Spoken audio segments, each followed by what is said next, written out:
Hello, friends. Today we're going to look at a central problem that comes out of a study, a greater study I call the Divine Assayer, which is how God tests humankind. In this particular case, we're going to look at objections from the Jewish community to the Christian community that mirror objections from the Christian community to the Baha'i faith.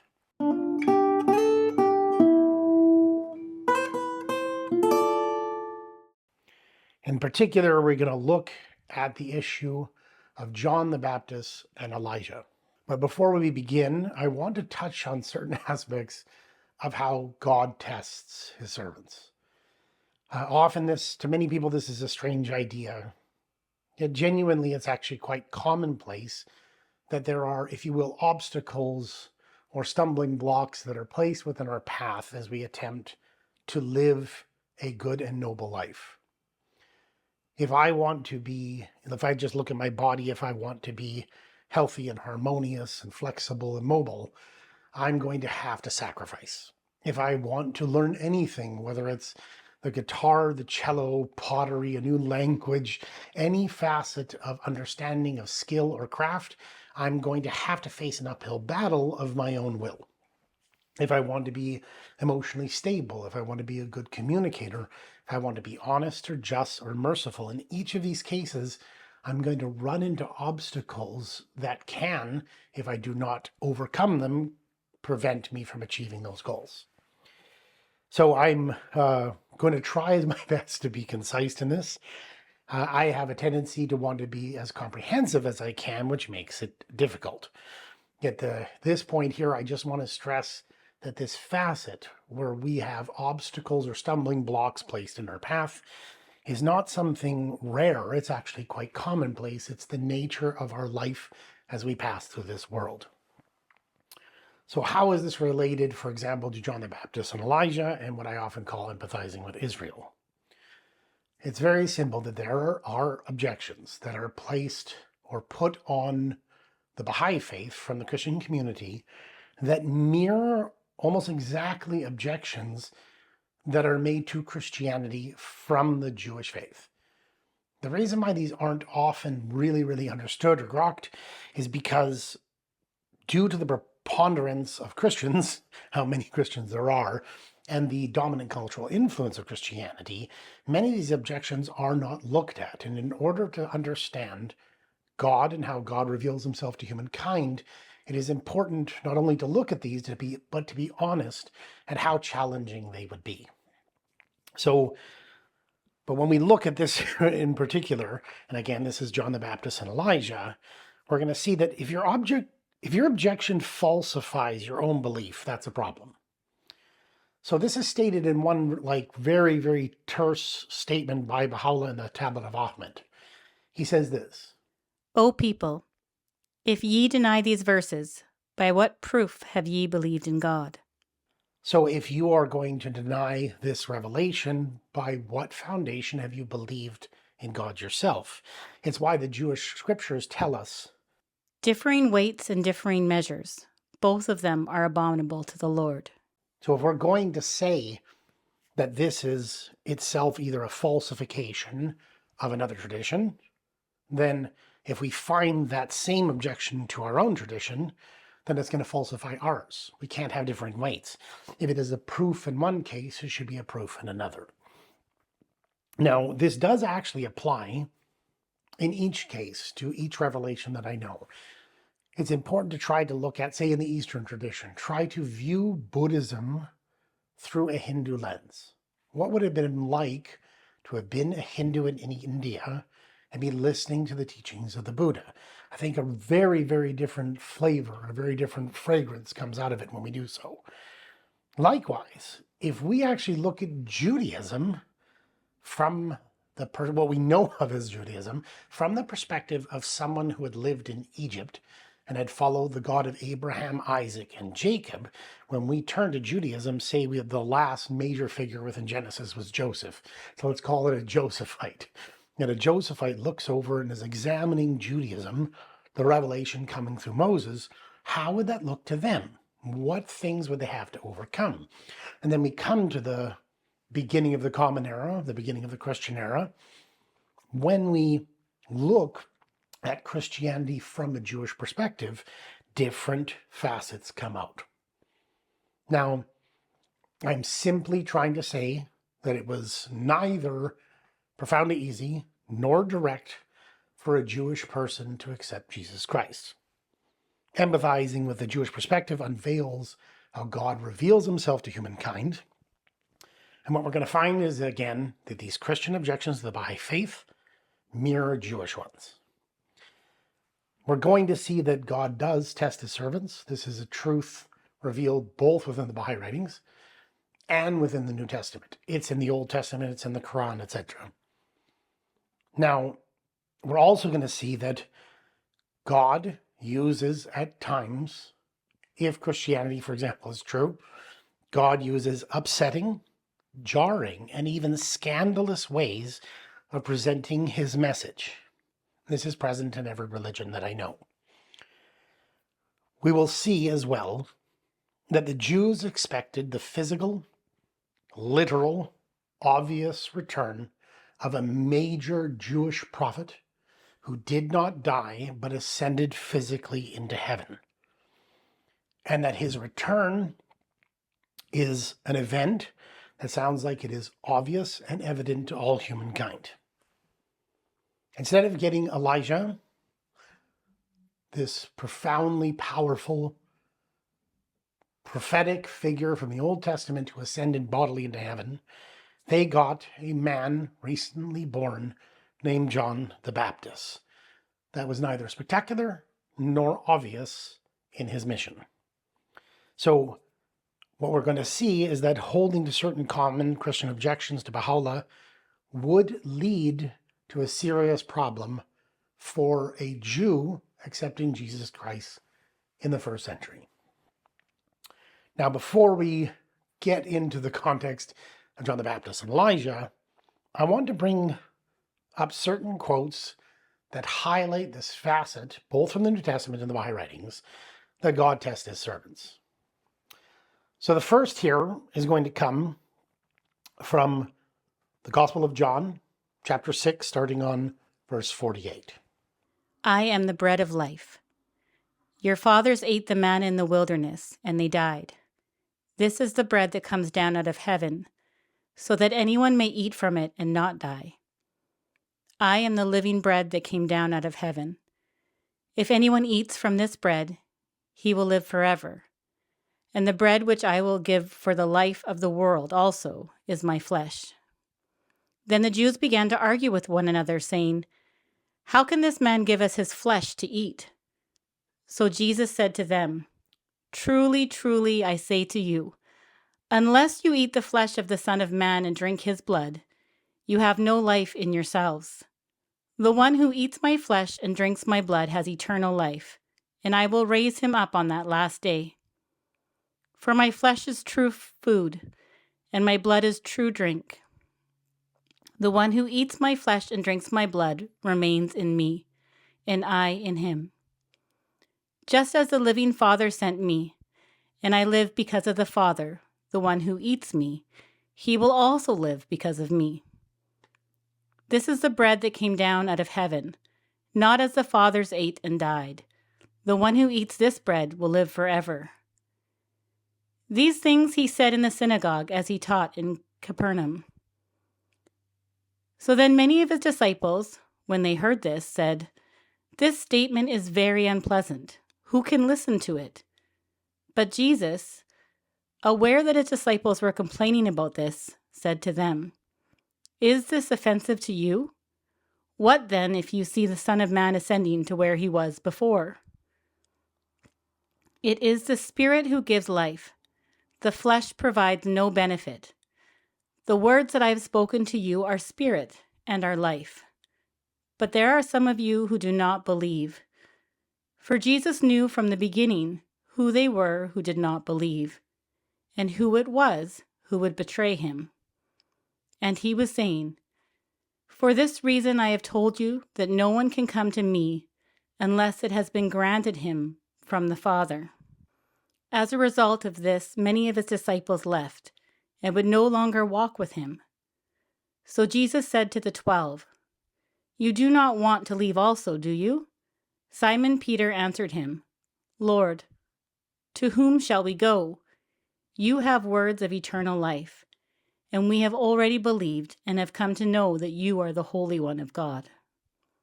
And again, the one who eats me, who drinks my blood and eats my flesh. And his disciples hear this and they say, this statement is very unpleasant to us. Who can listen to it? Jesus turns to them and says, well, is this offensive to you? What then if you see the Son of Man ascending into heaven where he was before? And it tells us in verse 66 that as a result of this, many of his disciples left and would no longer walk with him. So what's going on here? What I think is really important to acknowledge in this case is that if you were to choose a demographic that would find the idea of eating a human body and drinking blood jarring, scandalous, or offensive, that the Jewish community would be at the top of your list. Why is that? Well, in multiple places in the Old Testament, the drinking of blood is forbidden. For example, "Every moving thing that is alive shall be food for you. I have given everything to you, as I gave the green plant. But you shall not eat flesh with its life, that is, its blood." and again in Leviticus 7:26-27. "And you are not to eat any blood, either of bird or animal, in any of your dwellings. Any person who eats any blood, that person shall also be cut off from his people. We see this again in Leviticus 17. And anyone from the house of Israel, or from the strangers who reside among them, who eats any blood, I will set my face against that person who eats the blood, and will cut him off from among his people. For the life of the flesh is in the blood, and I have given it to you on the altar to make atonement for your souls. For it is the blood by reason of the life that makes atonement. Therefore I said to the sons of Israel, no person among you may eat blood, nor may any stranger who resides among you eat blood. So when anyone from the sons of Israel, or from the strangers who reside among them, while hunting catches an animal or a bird which may be eaten, he shall pour out its blood and cover it with dirt. For as for the life of all flesh, its blood is identified with its life. Therefore I said to the sons of Israel, you are not to eat the blood of any flesh, for the life of all flesh is its blood. Whoever eats it shall be cut off. So again, this is not a falsification of the New Testament. It is attempting to show that when Jesus Christ, who could have chosen a different metaphor, who could have chosen different symbolism, speaks to the Jewish community and says, eat of my body and drink of my blood, this is about as jarring as it can get. Now, please look at the Divine Sophia presentation, because this would be important, because you see in the wisdom literature of Judaism that Divine Sophia, or divine wisdom, that being who's the perfect reflection of God, the perfect image, his perfect image, and the very light of his deathless glory, actually invites them to eat and drink of her. I'll leave that. It's in the Divine Sophia presentation. So what is this? What does this tell us? This tells us that Jesus Christ, who could have chosen a different metaphor and analogy, chose to use a metaphor of drinking his blood and eating his flesh to a group of people who follow kosher food laws. But there's another. So this is the concept of the rock of offense. So we're going to start here with the book of Romans, chapter 9, verses 30 to 33. What shall we say then? That Gentiles, who did not pursue righteousness, attained righteousness, but the righteousness that is by faith. However, Israel, pursuing a law of righteousness, did not arrive at that law. Why? Because they did not pursue it by faith, but as though they could be by works. They stumbled over the stumbling stone, just as it is written, "Behold, I am laying in Zion a stone of stumbling and a rock of offense, and the one who believes in him will not be put to shame." And actually, it's quoting from the Old Testament, ironically again, that God is laying in Zion a stone of stumbling and a rock of offense. A stumbling block that is to cause someone to falter, trip, or block them. Again in Romans 14.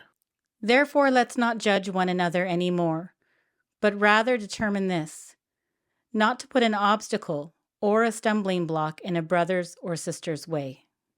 So this same term, this concept of a stumbling block, is something that blocks a brother or a sister. And what's important here is that the crucifixion itself, the death and resurrection and crucifixion of Jesus Christ, was a stumbling block to make them fall. It's also very interesting, I said scandalous, because we actually get our term scandalous from skandalou, which is Greek for offense. So something that scandalizes or is scandalous or is a scandal comes from this notion of something that is almost generated to cause a scandal or offense, a rock of offense. So Jesus Christ comes, he talks about drinking blood and eating his flesh, and then the Jews are given a stumbling block that they might trip over. What's interesting here is if we continue, we see that not only the blood, but also in the rock of offense, but also Jesus tells us in Mark 4, this is verses 10 to 12, why he speaks in parables. And it's important here that generally we think of an individual speaking in parables or in metaphor to make things clear, to make it obvious to people, to make it so they can digest it. What does Jesus Christ say in Mark 4? As soon as he was alone, his followers, along with the 12, began asking him about the parables. And he was saying to them, "To you has been given the mystery of the kingdom of God. But those who are outside get everything in parables, so that while seeing, they may see and not perceive, and while hearing, they may hear and not understand. Otherwise, they might return and be forgiven." So that while seeing, they may see and not perceive, and while hearing, they may hear and not understand. Otherwise, they might return and be forgiven. So here in Mark 4, Jesus Christ is saying, I'm using these parables, I'm using these symbols in some ways to cloud it, so that they can turn away, so they can reject him, so that they might not understand. Well, that actually fits in many ways when we look at the concept of the rock of offense, a stumbling block, or the suggestion to eat, to cannibalize a human being and to drink of their blood. Now here, I want to jump in very briefly into several Baha'i quotes. So the first here is from Baha'u'llah, and this is from the Book of Certitude. Meditate profoundly, that the secret of things unseen may be revealed unto you, that you may inhale the sweetness of a spiritual and imperishable fragrance, and that you may acknowledge the truth that from time immemorial, even unto eternity, the Almighty hath tried, and will continue to try, his servants, so that light may be distinguished from darkness, truth from falsehood, right from wrong, guidance from error, happiness from misery, and roses from thorns. Even as he hath revealed, do men think when they say we believe, they shall be let alone and not put to proof? From time immemorial even unto eternity. The Almighty God hath tried and will continue to try his servants. Why? So that light can be distinguished from darkness, truth from falsehood, right from wrong, guidance from error, happiness from misery, and roses from thorns. And then it quotes the Quran, do men think when they say we believe, they shall be let alone and not be put to the proof? So it is a fundamental principle where God places stumbling blocks or rocks of offense in front of believers so that they can, if they wish, turn aside into falsehood. But if they're willing to listen and they're willing to look into it, they can enter into truth and guidance. He also says in the book of Certitude the following: Yea, such things as throw consternation into the hearts of all men come to pass, only that each soul may be tested by the touchstone of God, that the true may be known and distinguished from the false. Such things take place only that the souls of men may develop and be delivered from the prison cage of self and desire. But inasmuch as the divine purpose hath decreed that the true should be known from the false, and the sun from the shadow, he hath, therefore, in every season sent down upon mankind the showers of tests from his realm of glory. Does this mean that there's no way to overcome them? No, it doesn't mean that there's no way to overcome them. There is a way to pass beyond them. There are answers, for example, to the rock of offense or to the drinking of blood and the eating of Jesus Christ's flesh.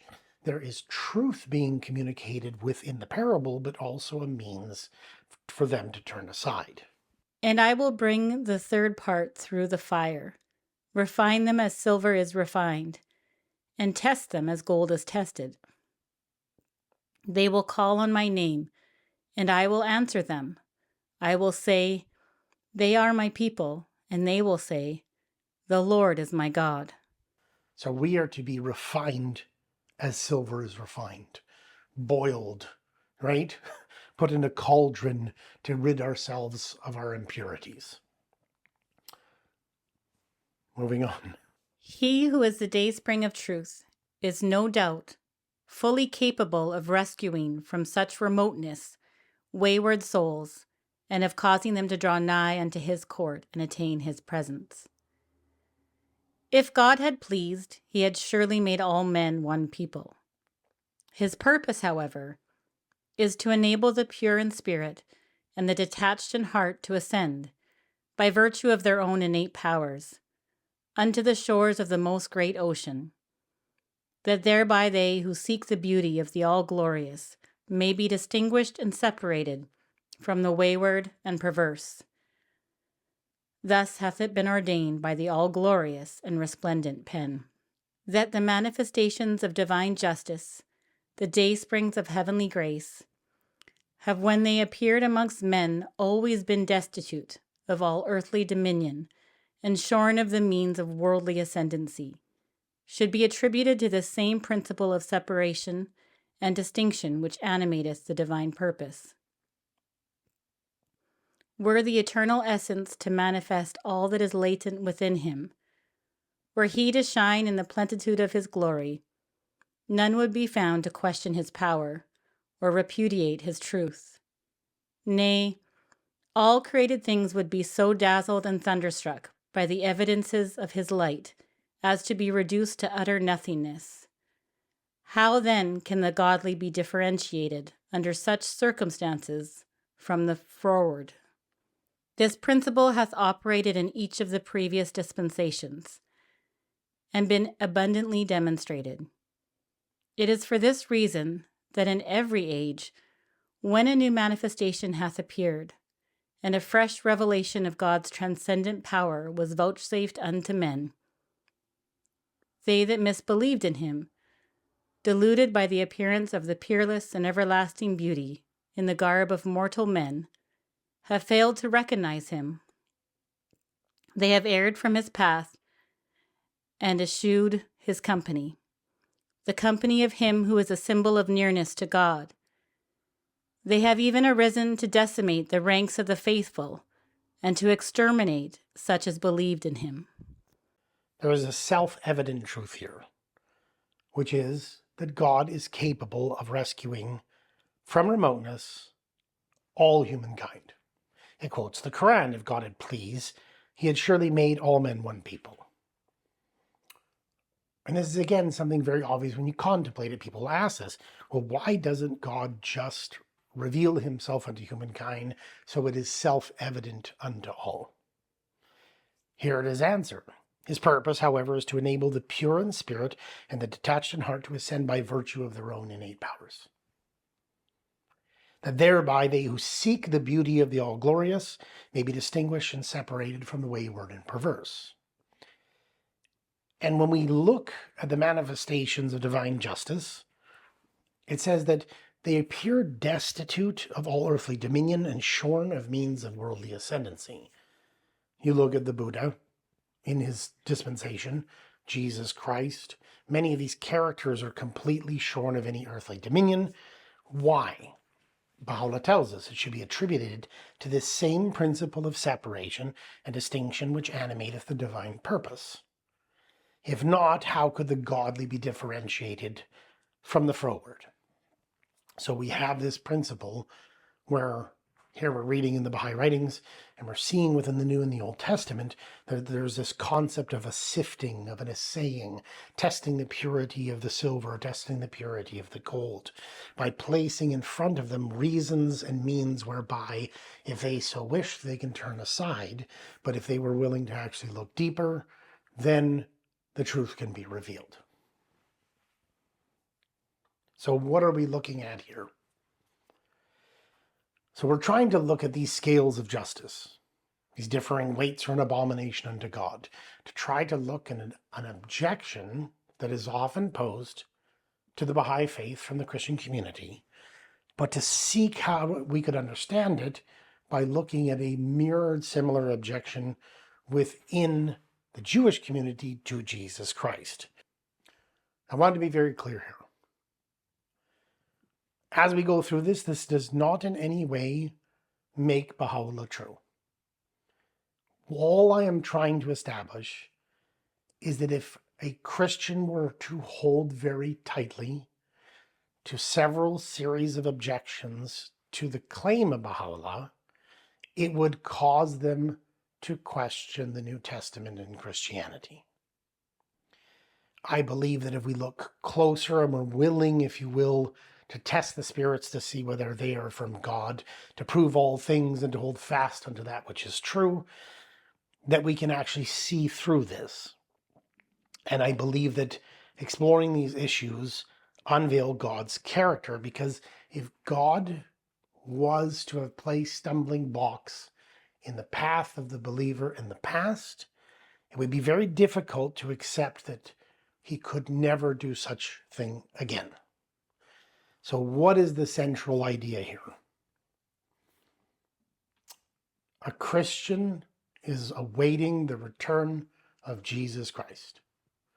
His name is Jesus. He will physically return, and all eyes shall see him. Christians are not waiting for some individual that was born in Persia in the middle of the 19th century who was named Mirza Hussein Ali Nouri, who took the title of Baha'u'llah. What is the challenge that we have? The challenge I believe we're facing is very simply put like this. The Jews were awaiting the return of Elijah, a character who physically ascended into heaven. They were not awaiting a person who was just recently born, whose name was John the Baptist.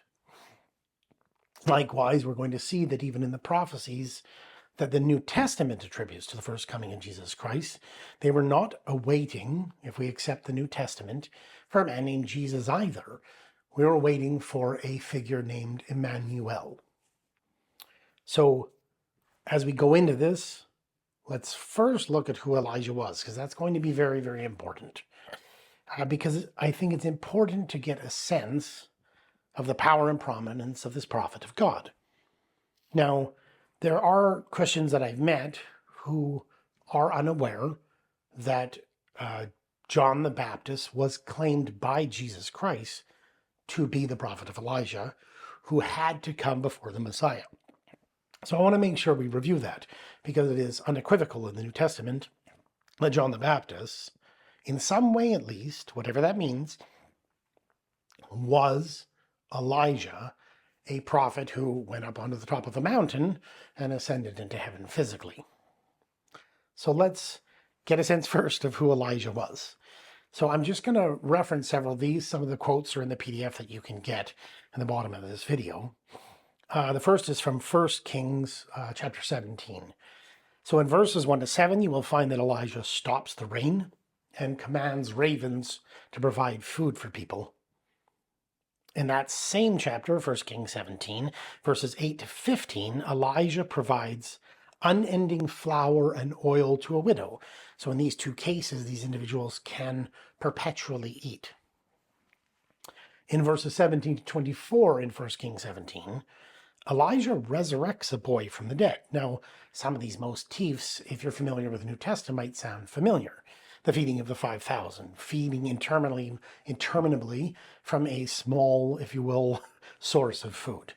And obviously the resurrection of Lazarus. Well, Elijah resurrects a boy from the dead in verses 17 to 24 in 1 Kings 17. In 1 Kings 18, Elijah has if you will, a showdown with the priests of Baal and drenches the sacrifice and calls down fire from heaven to burn that sacrifice.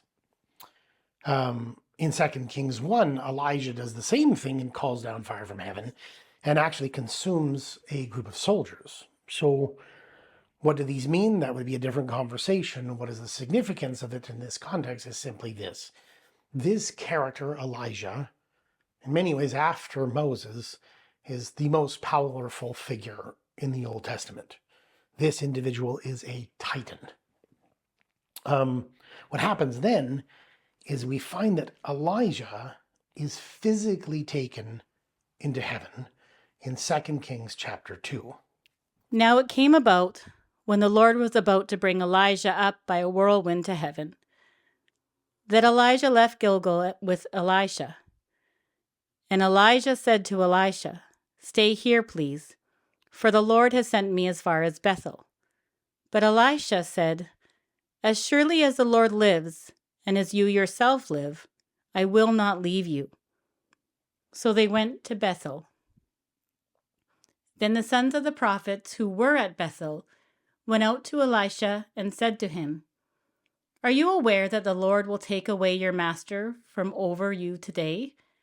And he said, "Yes, I am aware. Say nothing about it."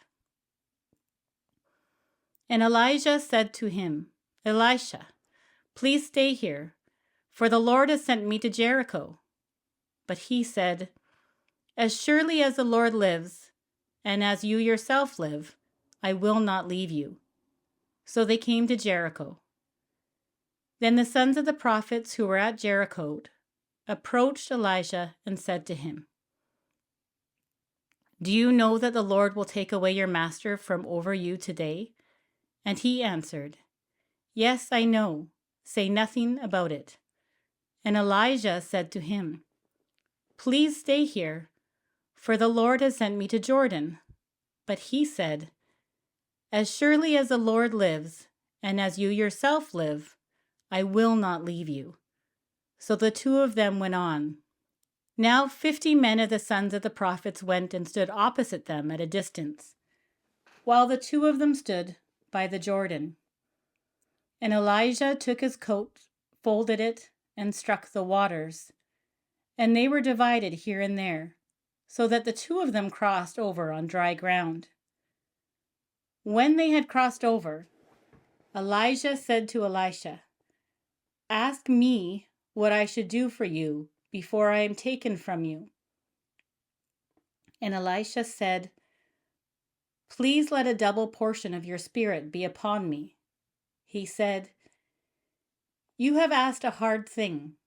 Nevertheless, if you see me when I am taken from you, it shall be so for you. But if not, it shall not be so." And as they were walking along and talking, behold, a chariot of fire appeared with horses of fire, and they separated the two of them. Then Elijah went up by a whirlwind to heaven, and Elisha was watching it, and he was crying out, my father, the chariot of Israel and its horsemen." And he did not see Elijah again. Then he took hold of his own clothes and tore them in two pieces. He also took up the coat of Elijah that had fallen from him, and he went back and stood by the bank of the Jordan. Then he took the coat of Elijah that had fallen from him, and struck the waters, and said, "Where is the Lord, the God of Elijah?" And when he had also had struck the waters, they were divided here and there, and Elisha crossed over. So we see in verse 2, now it came about when the Lord was about to bring Elijah up by a whirlwind into heaven. We then see that Elijah takes his coat, and this is another important symbol in this context. He actually parts the Jordan River and they cross over on dry ground. A similar motif on the one hand of Moses, and Jesus Christ in the New Testament, if you will, commands and has power over the waters, or so does Elijah. And as they were walking along, so it's Elijah and Elisha, and as they were walking along, a chariot of fire appeared with horses of fire, separated the two of them, and Elijah went up in a whirlwind to heaven. So Elijah does not die. And again, whatever this might mean within the symbols and structures and spiritual reality of the Tanakh, here in 2 Kings chapter 2, Elijah did not die.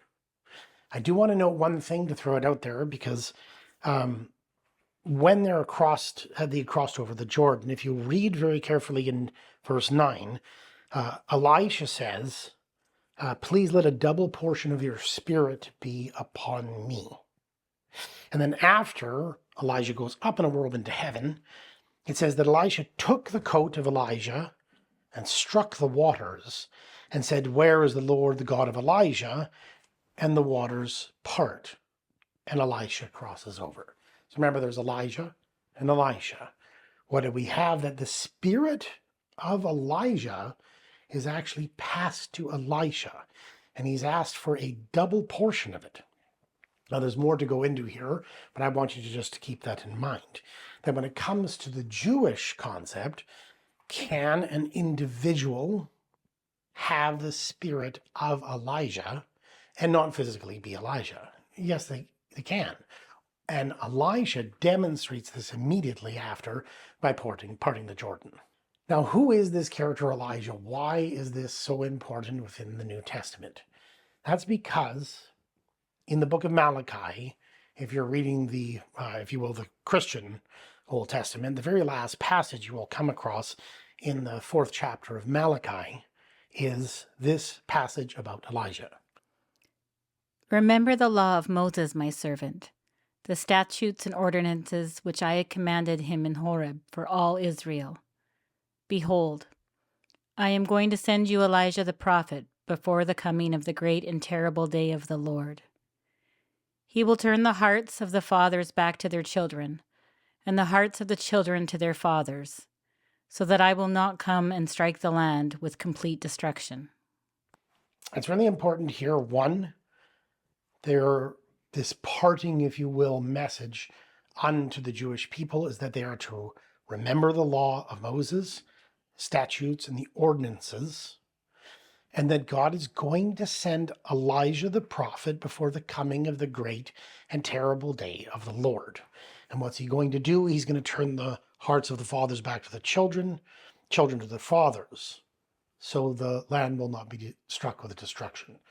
So what are the Jews waiting for? The Jews are waiting for the return of Elijah, this figure of eminent power, parting the seas, feeding the multitudes, raising the dead, calling fire down from heaven. And that figure went up onto a mountain and was taken up in a whirlwind to heaven. So here,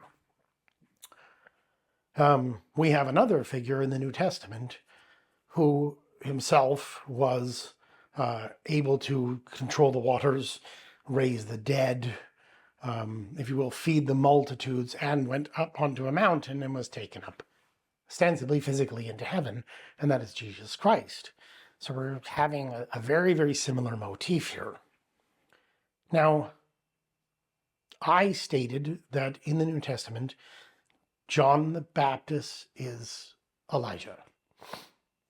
So we're going to start here with the birth of John the Baptist, And this is in the first chapter of Luke, where the angel Gabriel says that he is Elijah. In the days of Herod, king of Judea, there was a priest named Zechariah of the division of Abijah, and he had a wife from the daughters of Aaron, and her name was Elizabeth. They were both righteous in the sight of God, walking blamelessly in all the commandments and requirements of the Lord. And yet they had no child, because Elizabeth was infertile, and they were both advanced in years. Now it happened that while he was performing his priestly service before God, in the appointed order of his division, according to the custom of the priestly office, he was chosen by lot to enter the temple of the Lord and burn incense. And the whole multitude of the people were in prayer outside at the hour of the incense offering. Now an angel of the Lord appeared to him, standing to the right of the altar of incense. Zechariah was troubled when he saw the angel, and fear gripped him. But the angel said to him, "Do not be afraid, Zechariah, for your prayers has been heard, and your wife Elizabeth will bear you a son, and you shall name him John. You will have joy and gladness, and many will rejoice over his birth. For he will be great in the sight of the Lord, and he will drink no wine or liquor, and he will be filled with the Holy Spirit while still in his mother's womb. And he will turn many of the sons of Israel back to the Lord their God. And it is he who will go as a forerunner before him in the spirit and power of Elijah, to turn the hearts of fathers back to their children, and the disobedient to the attitude of the righteous, to make ready a people prepared for the Lord." Zechariah said to the angel, "How will I know this? For I am an old man, and my wife is advanced in her years." The angel answered and said to him, "I am Gabriel, who stands in the presence of God, and I was sent to speak to you and to bring you this good news. And behold, you will be silent and unable to speak until the day when these things take place, because you did not believe my words, which will be fulfilled at their proper time." And it is he, speaking of John the Baptist, who will go as a forerunner before him in the spirit and power. So this character, this child John the Baptist, is going to have both the spirit and the power of Elijah. But we don't only see this in the annunciation of his birth, we also see this in Malachi's prophecy applied to him, right? This is from Matthew 11. As these disciples of John were going away, Jesus began speaking to the crowds about John. "What did you go out into the wilderness to see? A reed shaken by the wind? But what did you go out to see? A man dressed in soft clothing? Those who wear soft clothing are in kings' palaces. But what did you go out to see? A prophet? Yes, I tell you, and the one who is more than a prophet. This is the one about whom it is written, 'Behold, I am sending my messenger ahead of you, who will prepare your way before you.' Truly I say to you, among those born of women, there has not arisen anyone greater than John the Baptist. Yet the one who is least in the kingdom of heaven is greater than he.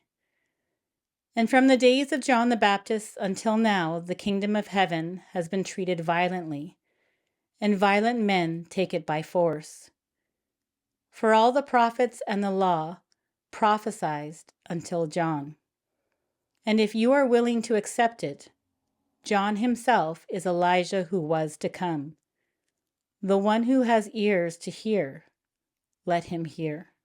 So we see here in verse 14, and if you are willing to accept it, Jesus says, John himself is Elijah who was to come. So we have it stated at his birth, and then we have Jesus saying it. But this also happens on what are often called the Mount of Transfiguration. This is from Matthew 17, verses 1 to 13.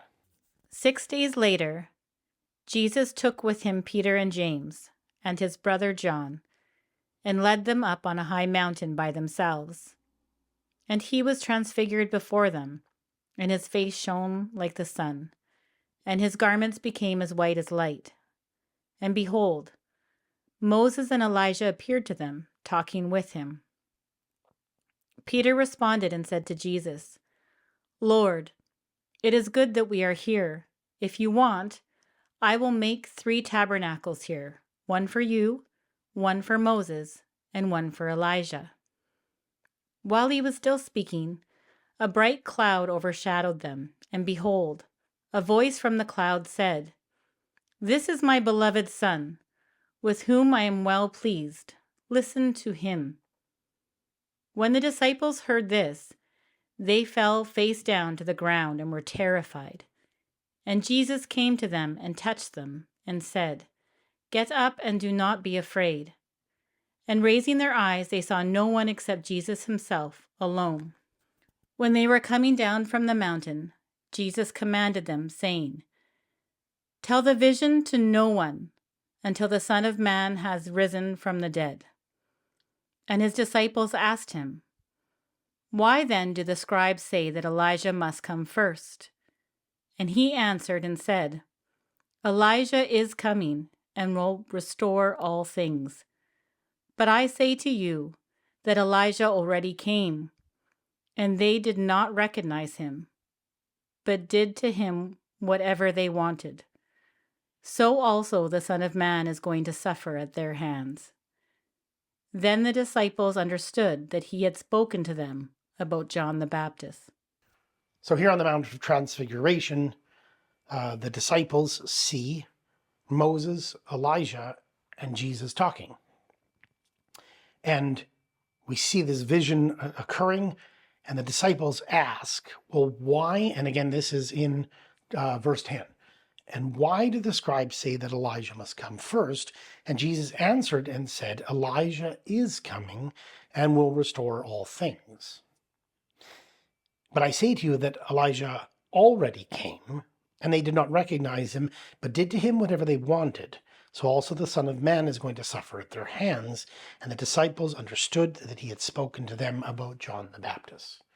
So we have 3 places here where we are told that Elijah was John the Baptist. This is the testimony of John, when the Jews sent priests and Levites to him from Jerusalem to ask him, "Who are you?" And he confessed and did not deny. And this is what he confessed: "I am not the Christ." And so they asked him, "What then? Are you Elijah?" And he said, "I am not." "Are you the prophet?" And he answered, "No." Then they said to him, "Who are you? Tell us, so that we may give an answer to those who sent us. What do you say about yourself?" He said, "I am the voice of one calling out in the wilderness, 'Make the way of the Lord straight,' as Isaiah the prophet said." And the messengers had been sent from the Pharisees. They asked him and said to him, "Why then are you baptizing, if you are not the Christ, nor Elijah, nor the prophet?" John answered them, saying, "I baptize in water, but among you stands one whom you do not know. It is he who comes after me, of whom I am not worthy even to untie the strap of his sandal." These things took place in Bethany beyond the Jordan, where John was baptizing people. Now in the 15th year of the reign of Tiberius Caesar, when Pontius Pilate was governor of Judea, and Herod was tetrarch of Galilee, and his brother Philip was tetrarch of the region of Iturea and Trachonitis, and Lysanias was tetrarch of Abilene, in the high priesthood of Annas and Caiaphas, the word of God came to John, the son of Zechariah, in the wilderness.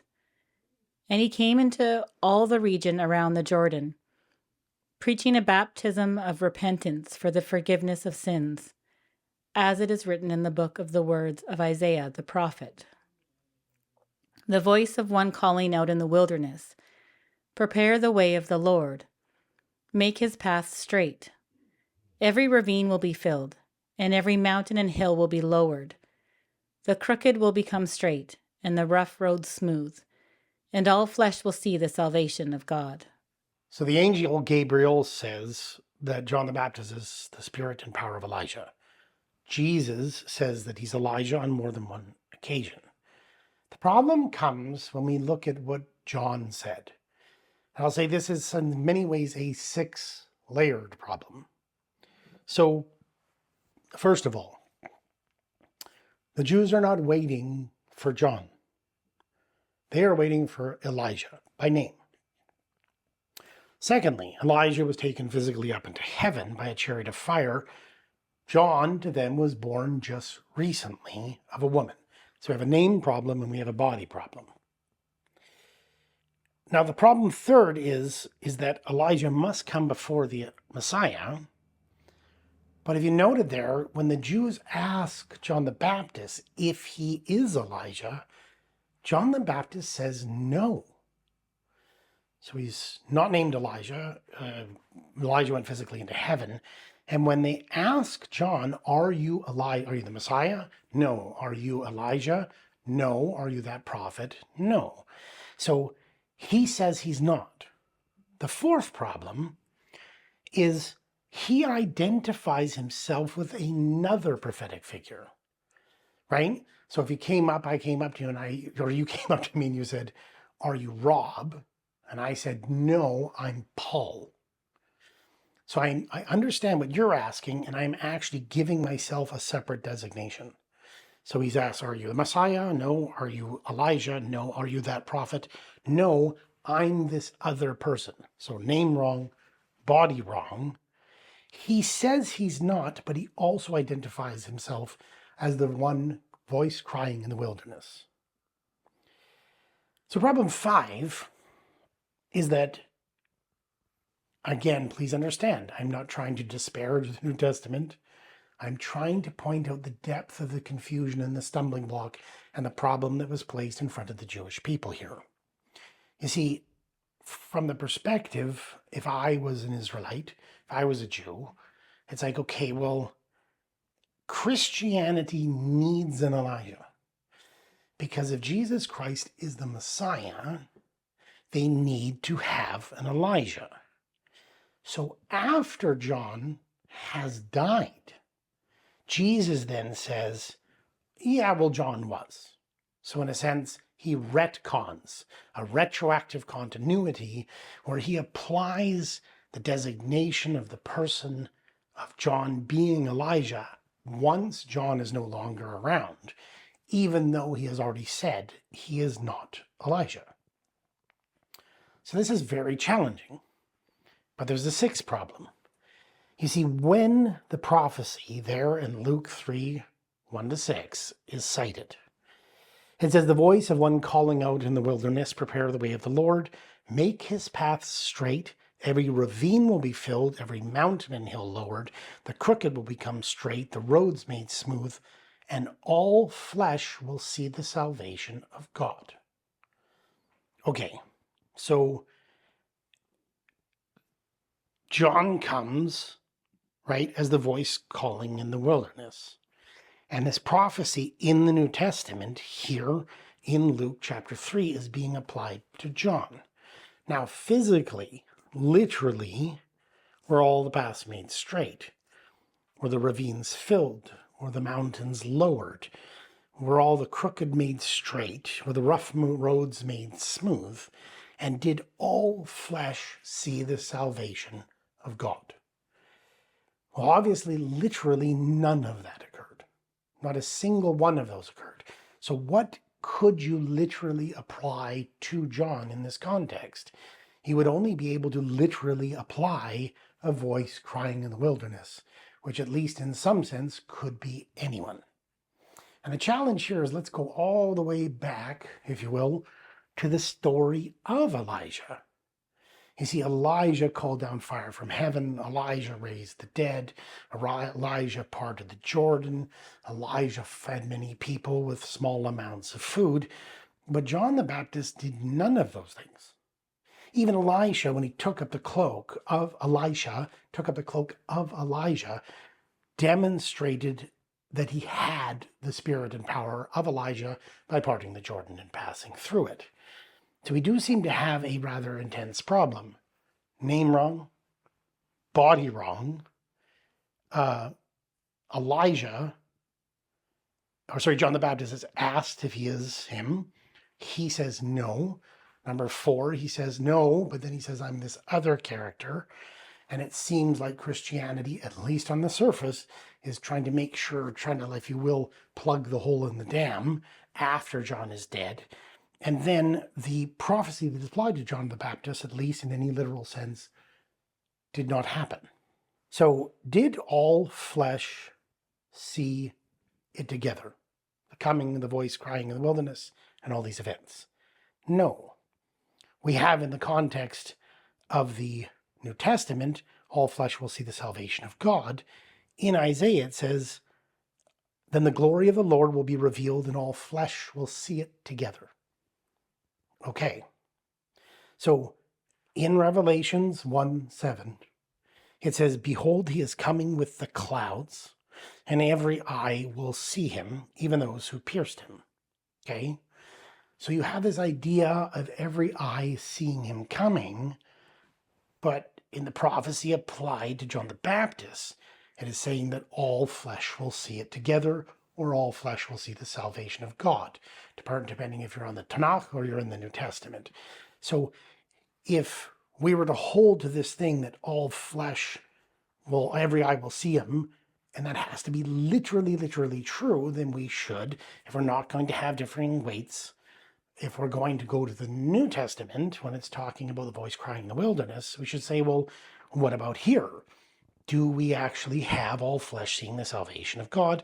Do we see the glory of God being revealed and all flesh seeing it together? No, we don't, not literally. So whatever, and again, I'm not saying there isn't a solution to this, but what I'm saying is whatever you do here to answer, if you will, this question of how all flesh saw it together and how all flesh saw the salvation of God in Jesus Christ's first coming, then you have to be willing to apply that to the quote from Revelations. Now, there is a tendency very often, in many cases with prophetic utterances, actually being applied to Jesus Christ, where you have this sense where it is split, if you will, into his first coming and his second coming. And I'm very aware of this. So it'll be like, well, this part of the passage applies to his first coming. This other part of the passage applies to his second coming. The challenge here is that in the prophecy that is cited about John the Baptist being the voice crying in the wilderness, all of the actual evidence of mountains and valleys and paths and roads and all flesh seeing it together, you would have to chop off all of that and only end with a voice crying in the wilderness. You would actually have to cut out the entire prophecy. So why is it applying it to this day? Okay, so we have this problem with the eye, if you will, that all eyes shall see it. We have a problem as well with the name. So are the Jews waiting for a man named John? No. And I mentioned this at the beginning. It's also peculiar because the New Testament cites a passage from Isaiah, which has been the source of much debate over the years, but it's from Isaiah 7:14. Therefore, the Lord himself will give you a sign. Behold, a virgin will conceive and give birth to a son, and she will name him Immanuel. Okay, and we see this actually in Matthew 1, verses 18 to 25. The prophecy speaks of one coming, born of a virgin or a maiden, and that character will be named Emmanuel. The New Testament applies this prophecy to Jesus Christ, not Emmanuel. Now, it is taken as a title, God with us, yet his name is not Emmanuel. And the New Testament admitting this doesn't make it better on the surface. Because again, my simple point is if we're just looking at a surface level, just a cursory look from the Jewish perspective of the New Testament, we have this individual talking about eating human flesh, drinking human blood, stumbling block in a rock of offense. And we then see that, well, I'm waiting for a person named Elijah who's physically Elijah, who ascended physically.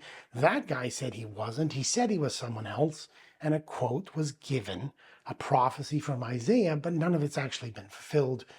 I myself, if you tell me it's all in the second coming, will just wait for that period of time when that evidence is unveiled.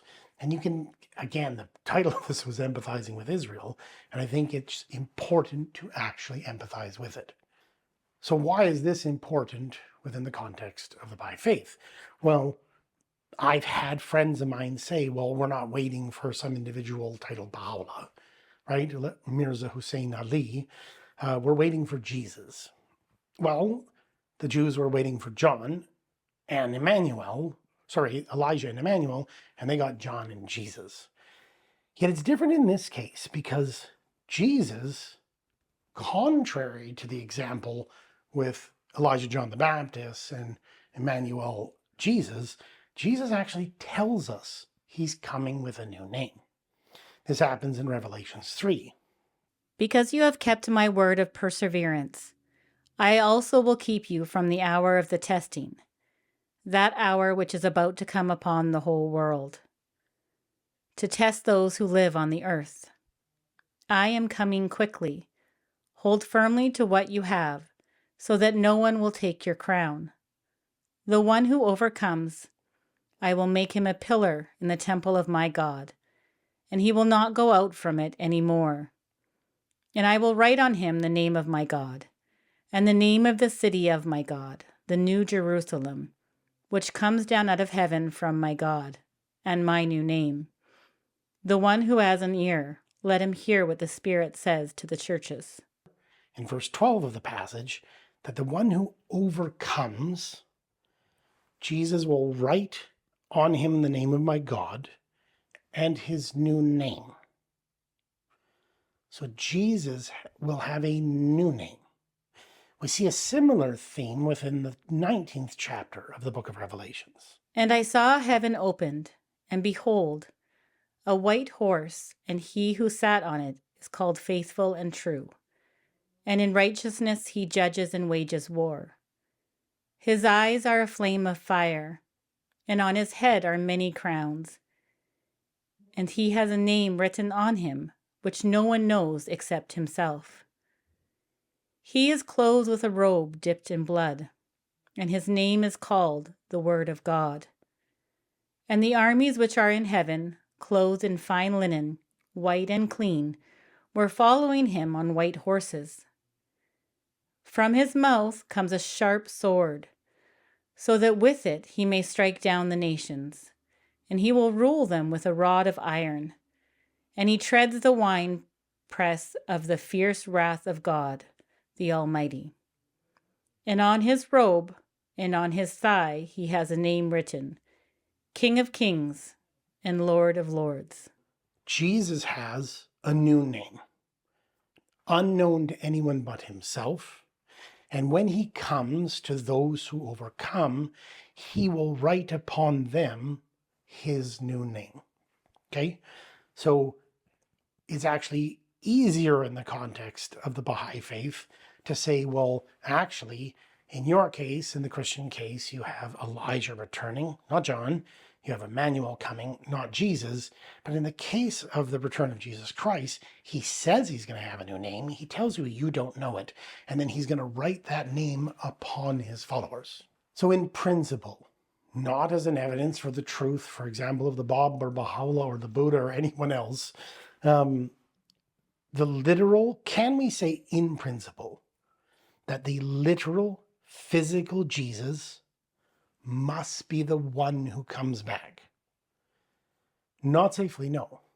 You can't.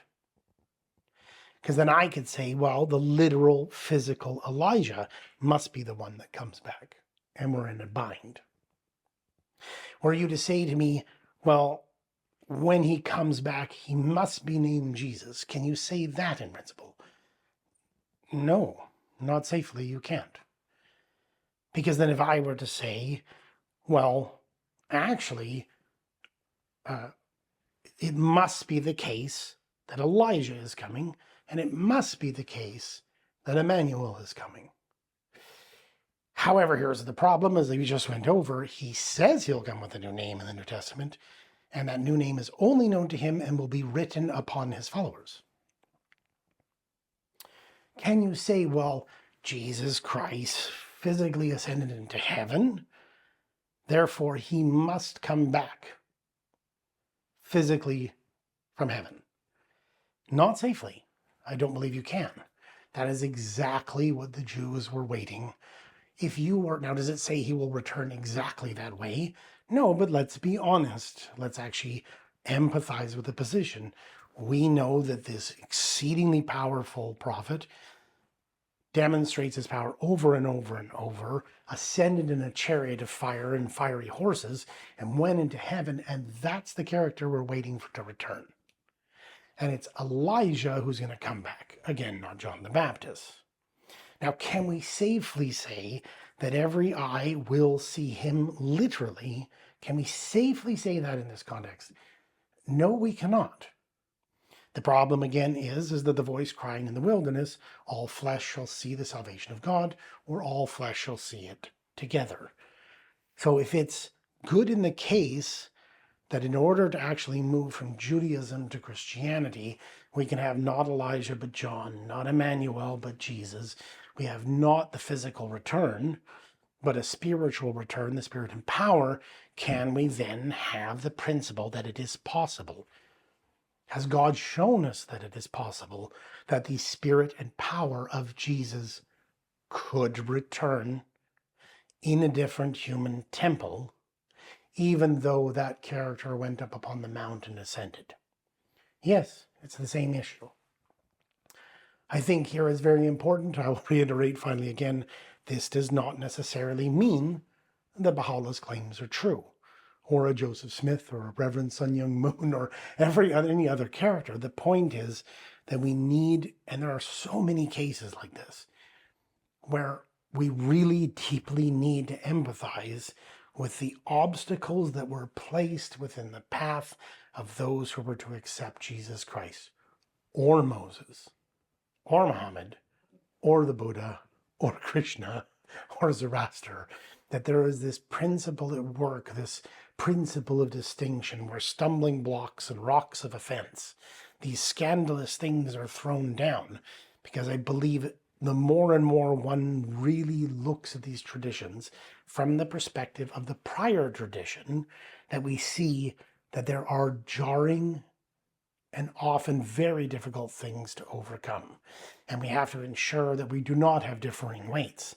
So if you are demanding a set of principles for the fulfillment of the New Testament, and that if you are holding on to that it must be in this way, be careful that you're actually not sinking the same tradition.